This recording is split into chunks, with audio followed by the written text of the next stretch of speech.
Welcome back to Great Day, and also welcome back, good friend of ours, Mary Sellers, joining us. How are you, Mary? From that way, great. And we have something going on tomorrow that we want to make sure everybody's aware of. Yeah, we do. We have our annual graduation walk, so it's the 7th year in a row, and we have about 350 volunteers who will hit the streets tomorrow from 9 to noon. And we're going to go knock on doors of those kids that have dropped out of school or who are undercredited and at risk. Yep. So we knock on the door. We'll be wearing, if you see people in this T-shirt, this is the T-shirt that we'll be wearing. Hold that up again so we can get a shot of that. Sure. Graduation walk. Yeah. So you know it's legit. You know it's legit. Yeah. Pounding on doors. Exactly. So we're going to go and just tell them that we care about them. They may not know that there's some untraditional ways that they can go back and get their diploma. And so we share all those pathways with them because we really want these kids to get their diploma. How successful is this program? It has been really successful. As a matter of fact, we're going to less than 1,000 homes this year for the first time because we've been so successful. We've knocked on about 3,000 doors over the past 4 years, and we've talked to about 1,000 kids. So it's been really, really successful. And it's really important that they do get their diploma because if they don't, they're going to earn about $700,000 less over the course of their working lifetime.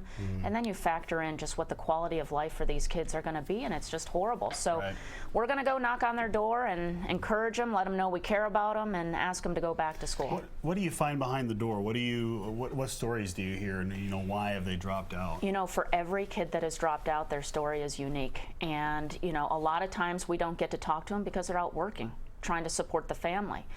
Their future is right in front of their face, and making rent or getting food on the table is what's most important. So a lot of times they're out working to help support the family.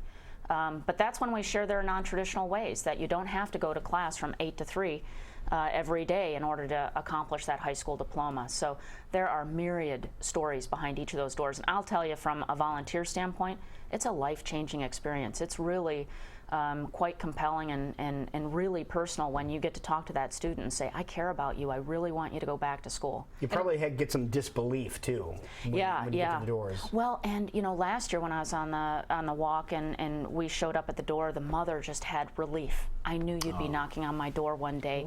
Thank you for being here. Because she didn't know what paths that student could take. So it really is a worthwhile way to spend your Saturday. Well, it's at that time of year when we're seeing on social media, everyone's going back to school. It's that time of year. Do you try and focus in on that time? You're wearing shirts that say graduation walk, but we want to get them in now because school has started. Yeah, the closer to the beginning of school we can reach them, the easier it is for them to mentally say, yes, I can go back. It's not too late. It's not too late. So the first Saturday after school starts is the day that we go out and say, look, you didn't come back, please consider it. And if people are sitting out there wondering if there's any way they can help, is there a way they can help? For this year, we're full, which is great. Oh, awesome. We have all the volunteers, and we have to do some training because obviously you're going up to doors and knocking on them. So we've got to do some training. So all of that has been done. But if this is of interest to anybody next year, we're going to need 350 more volunteers. So if they're interested, sign up for next year. But there's other ways and opportunities to volunteer when it comes to United Way. Absolutely. We have a website and an app that if you have an hour to spend or an hour a week for a year to spend, you can visit our website or go to our mobile app and you can find something. If you want something that's geographically close to your home or work, or if you have a specific interest, you can find it on our website.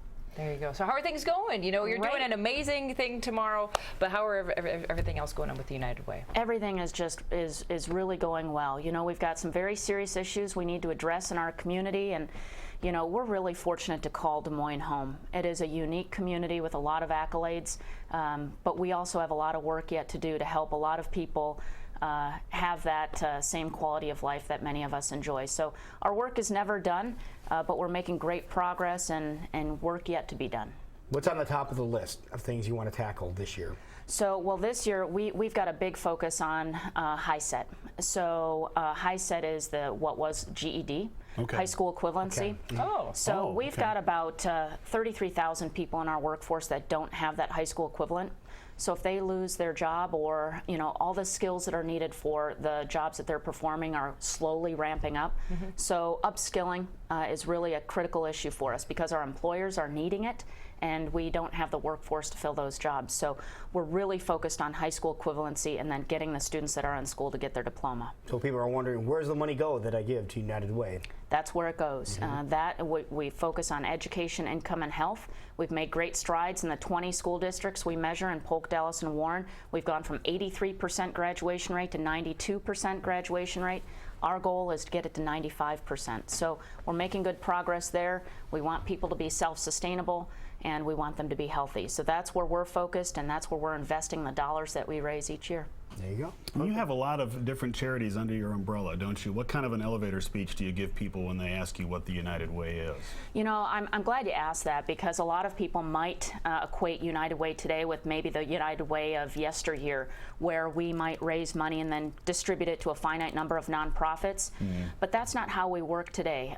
In 2009, we made a shift where instead of focusing on nonprofits' missions, we're focusing on those issues that are critical to our community. Okay. And then we invest in programs, not necessarily nonprofits' missions, but the programs research shows will overcome the obstacles to accomplishing those goals. So maybe it is a nonprofit, but maybe it's a nonprofit plus something else? Or exactly. Whatever and tool you can use. Correct. Yep. And we're very focused on leveraging. So are there ways we can bring multiple to the table? So it might be business, it might be government, it might be nonprofit, or all of them to come around a particular issue. And speaking of donations, we were talking about volunteering, which United Way appreciates very much, but you also appreciate a donation from people to keep these great programs running. Exactly. You know, the funding is critically important, but there are a lot of things that funding can't solve. Reading with a little one. You know, we need people to come in and read with little ones that might not get read to at home. So you're right. The funding is important, but volunteering is equally as important to our work. What's the easiest way to get a hold of you guys? Go to our website at United Way.